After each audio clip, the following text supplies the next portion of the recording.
All right, well, I'm still working on the electrical on these snowflake lights. Can't quite get that working right, but what I did get, I got some bumpers that are imperfect, but I believe at least these overriders are originals because they have the long pointy part. So, you know, imperfect, missing one bolt, a little dent. Somebody dented this one, so it's imperfect, another dent. But overall, you know, the chrome, this is what I had, right? So when I compare it with what I had, this actually looks pretty good. You know, I spent 180 bucks on the bumpers, so you know, that's better than 800. One interesting thing, I had a good overrider, and I know that these are aftermarket ones because they don't have the long tab. So I took these off. And what I did is I had that one, which I believe was an original, or at least a pretty good reproduction because it has the longer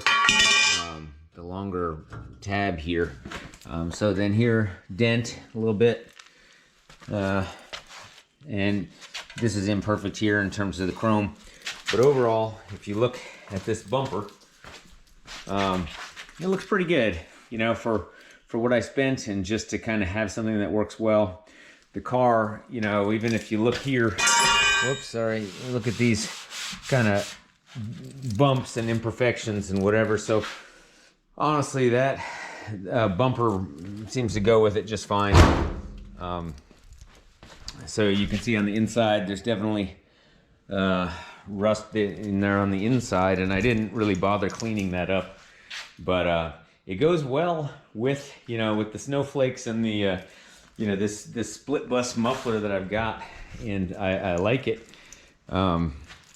Also, one thing that I was worried about, a lot of times people will dent this out because the pointy deck lid will touch it, but I made sure on here so this doesn't touch, and maybe it doesn't touch because it was dented out. So in any case, I'll just leave it how it is. Also on the front, you know, same thing. Sometimes this can touch, but it has a little, definitely comes out. And when you look here, you know, there's a little over, there's probably a centimeter and a half clearance. So that doesn't hit, so that's good. So my next step here, I can, I need to fix what's going on with the rear turn signals and the snowflakes, and then I can also install my my headlights, because I have the rubber for that, and I already have the conduit in here installed. So that is my progress now with the bumpers, and still working on the snowflakes. So that's it.